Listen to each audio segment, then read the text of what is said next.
today's guest, we have Miss Angela Passidomo Trafford. And I came to know her because I was reading one of Susan L. Taylor's books, and her story really spoke to me, as well as Bernie Siegel. Bernie Siegel is one of her mentors, and he's also one of our guest speakers on the show. And I'm so excited to talk to her today because her book, Angela, as you know, your book has changed my life. I have it right here. Thank you. Thank you. You're welcome. It was the first book I read that really resonated with me as far as like doing the inner work and like looking at the roots of why I may have developed cancer. Not just like with toxins and different things like that are also cause cancer, but looking at like my inner voice, my inner child, my emotions, my feelings, those types of things that I was possibly suppressing. And that's something that we don't talk about. And like when I was reading your book, is like so many different stories and different people's journey and people that you've helped that really spoke to me. So thank you. Thank you so much for writing this book and for being a therapist and a spiritual teacher and a healer and helping so many people heal from cancer and other diseases. So welcome today. Thank you. And thank you so much. Thank you so much for contacting me. And it means so much to me that my book means so much to you. It really has opened a door for me to a wonderful feeling of well-being and feeling really good. Tekquiree, thank you so much. It was meant to be. It was meant to be. Like, you're gonna make me cry. I was in tears when we first spoke. Aww.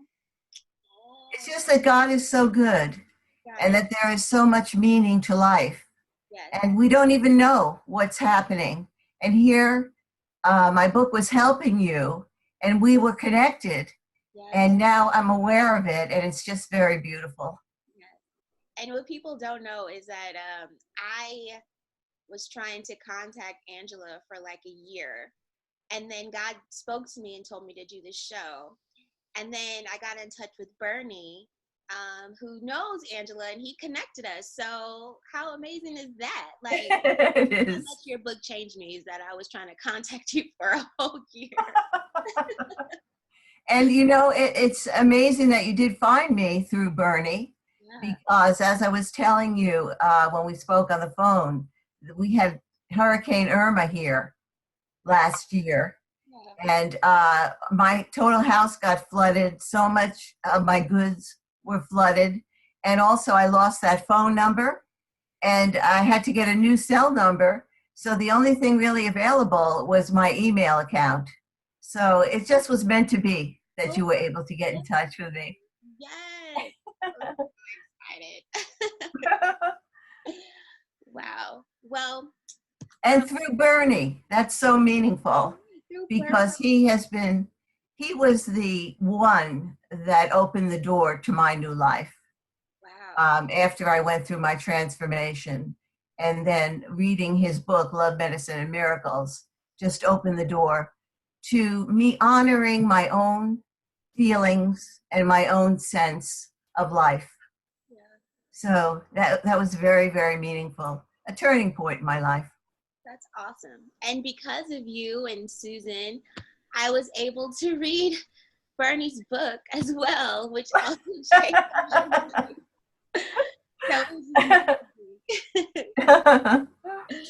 I want to start because one of the things you said really, really resonated with me, and it brings so much hope to my life, and I know it's going to bring a lot of hope to other people's lives as well.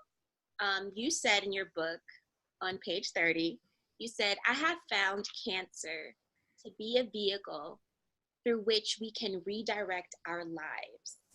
Like, there's so much power in that and so much hope, because we feel like, as you know, oh my God, is this it? Is this the end? You know, is this how I'm going to die. Like, is there anything I can do about it? You know, we feel so hopeless. So Well, getting in touch with my mortality, mhm, you quickly get things in priority in your life. And it to me anyway, and to so many people that I've worked with and the people that were in my group, it ignites an inner journey mhm, because you have to question yourself and you have to face yourself, especially when you're facing death. And so um, that's one of the main things that I did learn is that in honoring my feelings and getting in touch with myself and opening my life, the doors just started opening for me. And it was like I allowed God's will to enter my life. And then I was on my path. You know, it was like I was on the path that I was directed to be on. And I had finally found my path, and the doors were opening for me. so And beautiful. that's the way I'm sure it is for many people. Yes, absolutely. You don't Is know. that the way it was for you as well? Absolutely. Like I used to be so afraid of death. And then when I made peace with it and just gave it to God, like, you know what, God, whatever it is you want for me in my life. And but also knowing like I'm gonna live my life as best and as full as I can each day. That gave me so much peace as well. And I just was like, you know, one day we're all going to die. And it made me feel like, oh, why am I afraid? You know? And it made me like start really like living my life each day as opposed to like putting things off. So that's exactly how it was for And then it keeps on going on. me. Every day, you have to face your anxieties and your fears and also your thoughts, the thoughts that affirm us and the thoughts that stand in our way of going forward and moving forward. Yeah. Yep. Every day. um, so I want to know, what do you think are like some of the root causes of cancer? Um, well, from my perspective and through my own experience, having had cancer and working with others, it's and it was always a surprise to me how people would just start to open up, and even pain, emotional pain that they were suppressing from 20, 30 years ago, even in their youth, would start to come out of them, Mm-hmm. and we would start to talk about it, and that feeling of release, which is to me probably one of the most important things in life, is to have the ability to have emotional honesty and to express your feelings. And if you're suppressed, as many of us are, from doing that and having the courage to do it, we suppress these very, very crucial feelings, such as anger or resentment or fear or guilt. And to my way of thinking and my experience, they form emotional blocks within us. And then these emotional blocks uh, suppress the flow of life and we become stuck. And so the only way to start moving forward is to have the courage to speak your truth and to get in touch with those feelings honestly. Because at the beginning of this journey, I had no idea what my feelings were. Yeah. I remember writing in my journal, are these my feelings, or or am I so stuck I don't have any truth to my feelings at all? So that to me is the beginning of the journey, and it's all an inner journey um, of taking stock of your feelings. I've often said, if you can't feel it, you can't heal it. And then you're expressing your feelings, releasing the negative feelings, and just coming into balance within yourself. Um, and also the techniques to practice in order to be able to do these things, which are journaling, keeping in touch with your dreams, the affirmations, and the whole inner journey in directing your life and redirecting your path toward honesty and toward your higher good. Mhm. That's awesome, which are all really good ways. And I love them because they've helped me so much. Like, um, my mother-in-law actually, like every time it's a holiday or anytime she can give me something, she always gives me a journal because, and it's funny because by the time she gives me a new journal, my old journal is full. So it's like right on time. I've through this experience all the time. Wise grandmother. Yes. Um, and you've also said that cancer is also the disease of the spirit. Can you kind of elaborate on that? Like what you mean exactly by that? Because it resonates with me, so I want to know what your thoughts are when you said I guess it just has, as I've just been saying, if you're suppressing your feelings and you're living in fear and you're living in crisis, then your immune system as well is going to be suppressed. And they have done these tests where the immune system cell and the cancer cell are put together, and the immune system cell always conquers the cancer cell. But if the immune system is suppressed, then the cancer cells can multiply and we don't heal. And so it takes a great deal of courage and honesty and to perhaps change your perspective of who you are and what life is all about and how to live life. And that's the beginning. And then to do that on a day-to-day basis. And we're always being tested, you know, from day to day. Oh my goodness.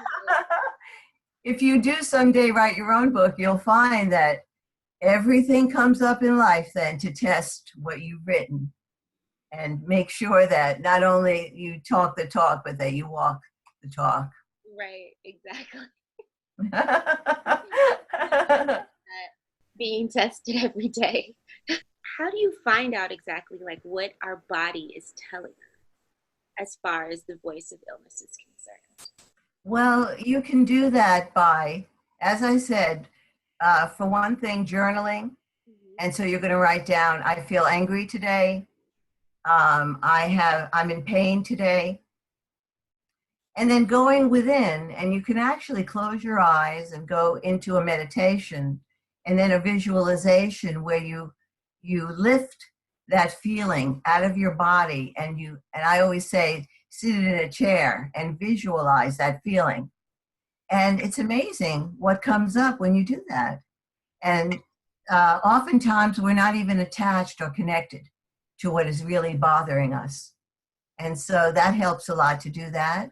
Or also doing a drawing and drawing a picture of the feeling. And it's amazing. These drawings, when you do the drawings, they're miraculous. And Bernie taught me how to do the drawings, and then I just took it from there. And the more you work with people, and the more you have experience with working with people and with validating your own journey, the more you're able to recognize what the symbolism is in drawings and in dreams and in your visualization process. And I'm sure you believe too that God always speaks to us as far as, especially when we open ourselves up to receiving and listening, some of the things that we should do.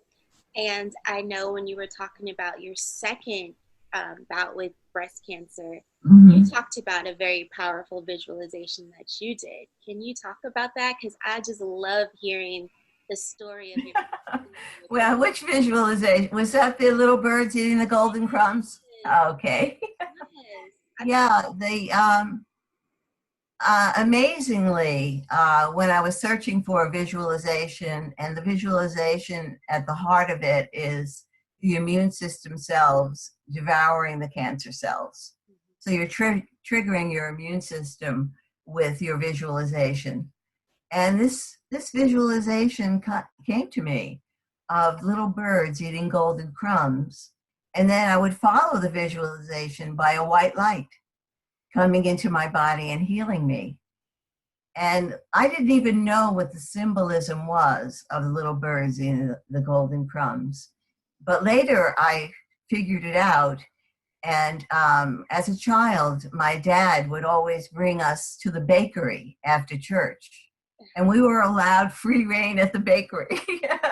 And so I would pick out cakes and pies, and we would all pick out what we wanted at the bakery.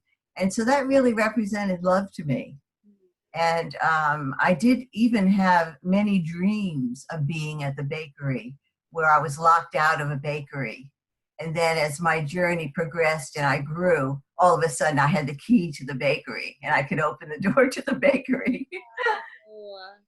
And so these little birds, and I love nature, and I'm sure that's where the little birds came from. And so this visualization came to me just out of the core of my being. And that's where a lot of the answers lie. When you go within, you find these amazing, miraculous things. And of course, then during one of my visualizations, I actually felt a white light coming through my body, healing me. And I just let go to it. And my rational mind was saying, get up, you're having a heart attack, stop the experience. But I just let go to it. And I realized how the rational mind was holding me back. And I let go to the experience. And afterward, I knew something wonderful had happened. I had a great sense of peace. And of course, I did find out later that the cancer had disappeared. Wow. Wow.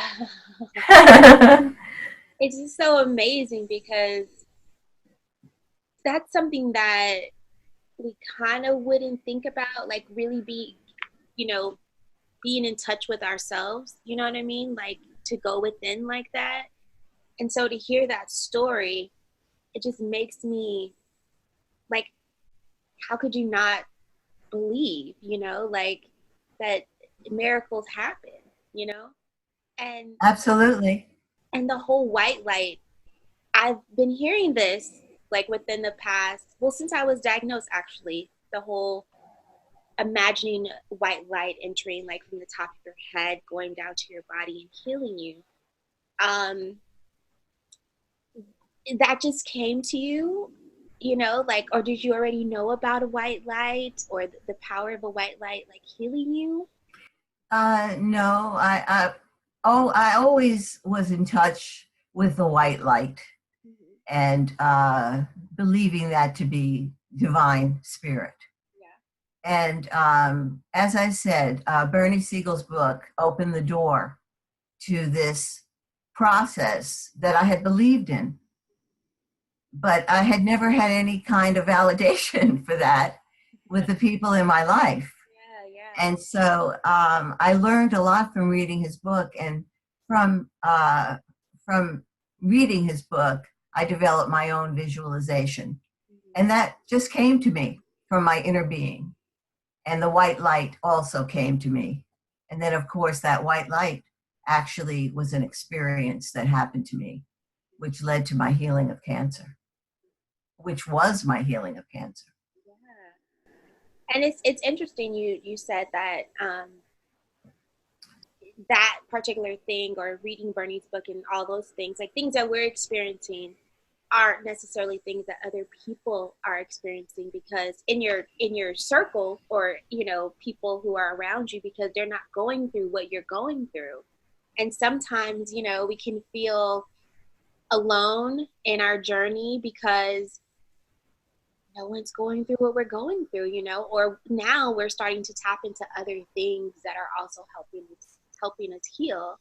And I think that that's so amazing in a lot of ways, because now we're able to share with other people different ways that we can heal, or different ways that different tools we can use that will not only help us heal, like from cancer, but in general help us heal as humans, as people. So That's right. And that's one reason why I wrote the book, Heroic Path. It was the way I did it, how I responded to getting the news that I had cancer. And, many of the things that I did came out from within myself. For instance, the affirmations. I started to realize that my mind was my worst enemy. And so I would have all these discouraging thoughts. And so I thought, well, how can I turn these discouraging thoughts into thoughts that will help me? And so I started to take each thought and then write a positive affirmation, and then take walks where I would say these positive affirmations to myself. And I found that it helped me, and that it opened the door to me being able to express my feelings. Because your mind, as they say, can be a slayer or it can be a healer. And many of us, in fact, I would say most of us, have very negative messages of conditioning in our minds. So in order to go forward and to adopt a new perspective that's going to help you in your life, many times you have to deal with the thoughts and the thinking of your own mind, and change that from negative and from discouraging to positive and helpful and healing. and that's how you said you converted fear to something positive that will help you, and you create affirmations for yourself to in order to do that, which That's right. That's right. There is nothing to fear. when I really say, hold on, I still say them to this day. what's your favorite affirmation that you still say till now today? I say many of them. Depends on what situation I am in. Like this morning, I was saying, I have the courage to act and speak my truth. My actions are in accord with God's will. The words I speak are right and appropriate. My actions are in accord with God's will. And facing each step of the journey, which requires coming out of fear and coming out of guilt, and being able to act on your own behalf and do what is the best choice for you in life. That's been a long journey for me. And so now I'm at the point I am right now, where hopefully I'm able to make the right choice. That is the choice to love myself. Well, I want to get into loving yourself. Okay. That I want to talk about really quick some of your transforming your fears into energy. And as everyone knows who has gone through cancer, sometimes there are days when it's heavily, heavily on our mind. And especially a day like yesterday, I had to get a PET scan. And preparing my mind for that, to think positive, like playing music that's uplifting. God pointed me to a song, one of Tim Laman's songs, talk about God provides. It made me feel so peaceful. But one of your affirmations, well, many of them, I just love them all, is my body is healthy, strong, and free of all illness. As joy and hope flow through my being, I give my body a message of love, peace, and vibrant well-being.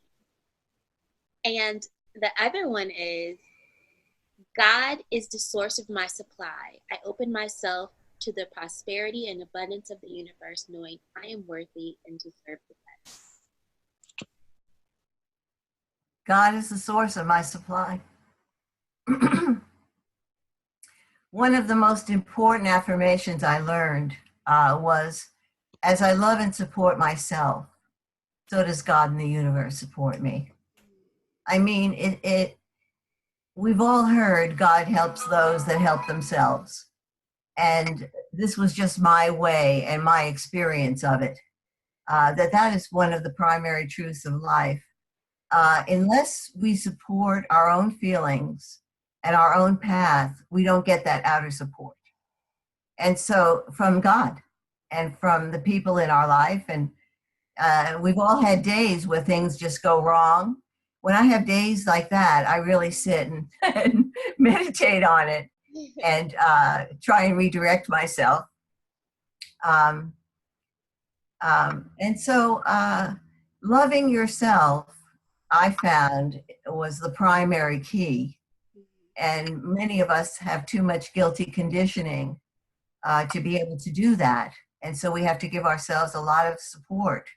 And life itself will give us a lot of support in loving ourselves. Because when we don't love ourselves, what I have found is that things simply do not go right in my life. And so I have to get back, if I'm overcoming guilt, overcome the guilt that I'm going through and get in balance again. So it's a day-to-day journey. It never ends. And another thing is, how do you love yourself? Yes. It's a huge question, Yes. you know. And what is love? You know, that's been with me since I was a child. What is love? And it's a journey to find out. It's not what people think it is, but love is a very, very deep and meaningful emotion to figure out. And it's worth our lives to do it, because to me, that is what motivates the universe, is love. And of course, God is love. To find out what that really is and what it means. And then to love others and have compassion for others. And it's something, when you think about it, you're like, okay, do I really love myself, And going through the journey of that, and then just thinking about, now that I have a child, and we hear growing up, like, you have to love yourself, and all of these things. And I'm like, okay, well, how can I teach my child as well from a young age how to, and I know these are all things we're going to get into, how to honor himself or how to love himself, so that when he's older, like my age, of course, like all of us, he wouldn't have to experience some of the things that I went through. He'll have his own journey, of course. He'll go through his own things, but just being more aware of that, and giving him the space to find that out without me projecting onto him, who he's supposed to be. Exactly. Give him an atmosphere of unconditional love. And to me, there's nothing more powerful than a mother's love for her child. And as you know, after I had lost the custody of my children, and when I finally reacquired the custody of my children, I wanted to give them an atmosphere of unconditional love. And one of the things that I said to myself was that there was going to be no hitting. And so I wasn't going to discipline in that manner. And I really feel that, of course, I made mistakes. Anybody that is human makes their mistakes, but I really think I succeeded in giving them that atmosphere of unconditional love. And they're wonderful sons to me now. And then they turned around and started taking care of me. So that definitely is one of the wonderful things about loving your children, is that they do give that love back.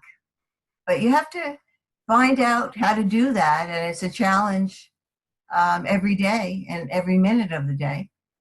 Especially it was for me, because I raised my children when I reacquired their custody. It was up to me to do all the support financially as well as everything else. So that was quite a journey in itself. But I was helping other people too at this time too, and taking my children to my workshops and to my groups And so I know that probably was of help to them. But they were able to be comfortable in their own home because they knew that they had their mother's love. And I'm sure watching that as a child, like seeing your mom who has gone through like these, I mean, you had breast cancer twice and like your whole journey. And then here you are helping and supporting other people heal. That, I mean, how could you not have compassion for that? Like, I'm just imagining, like, wow, like if I watch my mom do that, I mean, she does it in her own way, but like, what amazing, like, that's just amazing, to see that, to experience that, to grow up with that. Absolutely. I imagine, I mean, I've never really talked about that a lot with my children, Mm-hmm. but all you can do is try and be an example, the best example that you can be. And part of that too is to be human. And of course, being human, you make mistakes and you're not always perfect. And that's also part of it too, to have that acceptance and that love, because we are all human. And as humans, we are not perfect. that I have found out. Say that again. What do you think prevents us from being our authentic self? I think everything prevents us unless unless you are raised from birth in total unconditional love. I think our lives conspire to prevent us from being who we are. And that's why I called cancer a gift, because when you're facing death, there's no time to, like the present, to become who you are and to find out how to be who you are. And I think a very important thing about finding your authentic self is to be, and this is another thing that dealing with a serious illness like cancer does for you. It squashes your ego. It puts you in a state, hopefully, in a state of humility, and in more of a state of mind where you're opening and willing to learn, and you want to find answers. And you do what I call the humble house cleaning of clearing out a lot of this toxic material, these toxic feelings that are within you, and opening up and clearing the way for God to enter. And then you can receive the miracle of grace. And of course, we have nothing to do with God giving us grace. That's up to God. Yeah. So you can have this persistent house cleaning of uh, getting in balance and being humble and having that humility and staying in that kind of balance. And that also connects you to who you really are. And the courage to have the emotional honesty. To me, I found that emotions and feelings are of primary importance in living our lives and staying healthy. And of course, we give away ourselves in relationships. Yeah. We give away our power, or perhaps we're dealing with somebody who is narcissistic or has some kind of addiction. And in those types of relationships, often we give ourselves away, and we allow our energy and our power to be stolen away from us until there's literally nothing left of us. And so that I found that happens a lot in the people that I've helped with cancer, and in my groups and workshops. I've seen that many people are in contact with a primary, either it's a family member or a primary relationship with somebody that they're in a real struggle with. Not all the time, but many times. Yeah.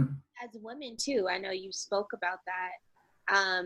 Women, whether, like you said, like when we're we're young, we're taught to take care of our like fathers or take care of our brothers, which then, you know, we end up taking care of um, whoever we're in a relationship with, not just that person, but also everybody else, and putting ourselves last.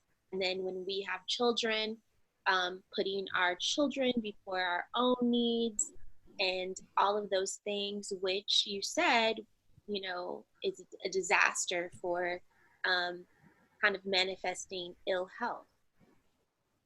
Yes, so a real skill that I had to learn, and I'm still learning, is how to recognize the people that take and do not give back, and to try and keep away from that type of a person. And if you have people like that in your life, dealing with it as best you can and being able to put up the inner boundary that helps you to keep in balance in that relationship, so that you don't allow yourself to be emptied out and have your energy emptied out. Because one thing I've really found is that we need our energy to be joyful. And so if you're in a constant drain of having your energy taken away from you in a relationship, then you're constantly going to be suppressed or depressed, and you're not going to be able to let go into that flow and feel that kind of joy. So what I found in my own life is I had to learn um, to have that balance and to have the courage to say no, and and to keep in that state of humility. And my children, as they've grown up, they definitely keep me in that state of humility.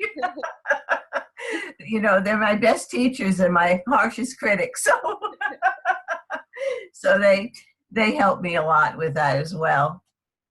But you have to keep your eye on your own self, and do that every day of your life. Yeah. I'm constantly writing down my dreams and interpreting my dreams, and in many ways this is the way God comes to us, Yeah. is through the inner self and through the dreams, and and of course praying. Yeah. And when I'm going through something in my life, praying for that kind of guidance so that I can intuit God's will in my life. That's become primary to me. And so I do the best that I can and with the challenges that come up. And then when I've done all I can, I put it in God's hands. And I found that that's actually an action that is a worthy action that puts the problem or the conflict into the flow of God and into the flow of life. And you just keep having faith and keep your eye on what your choices need to be. It's interesting you said dream interpretation, because how God works, you know, we both know. It's so interesting. Um, I was invited by my cousin to join this prophetic prayer group. And about, I don't know, maybe 8 months in, like the same year that everything like hit the fan, 8 months in, we started learning about dreams, I believe, yeah. And then dream interpretation and how God gives us dreams. And it's just interesting. Like, and then reading your book, like you talked Yeah. about dreams, and it's like, I guess when we're ready to receive this information is when it comes. But I'm like, how is it that I've gone like all of these years, you know, like, oh, your dream may mean that or that, but like really not know that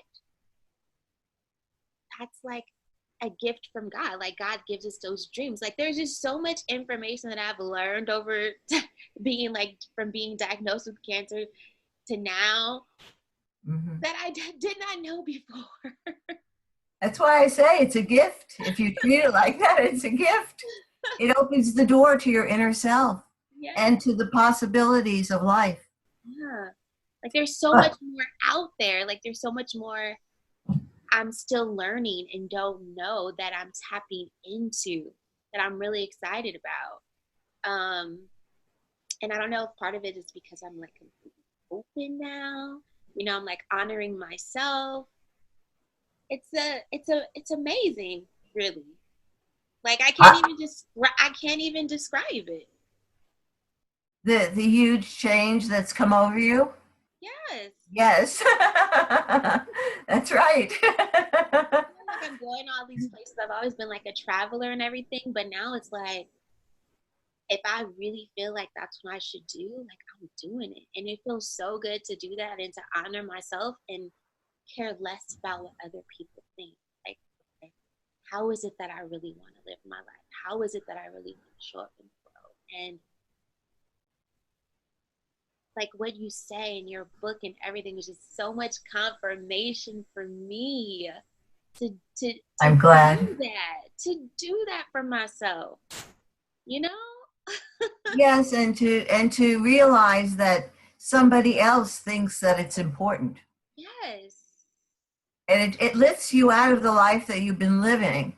That connection. Yes. As you've said that you told me earlier on the phone that Heroic Path has become a guide for you. And that's the reason why, that's why I wrote it. How I was able to help myself and turn this illness into a gift. And then, and keep going in your life and maintaining as much of a conscious life as you can, because we're all, especially when you come down with the illness of cancer, you're really been living life in an unconscious state. And so this is like reality. Now I'm facing death. And so I want to live. Yes. But how do you live? Yes. Nobody teaches you that. You can take many courses in college, but there's not a course on how to live. Right. And no one ever really talks about that. We just see people going, going, going, which is what I've done, thinking like, okay, this is what I'm supposed to have, this is what I'm supposed to do.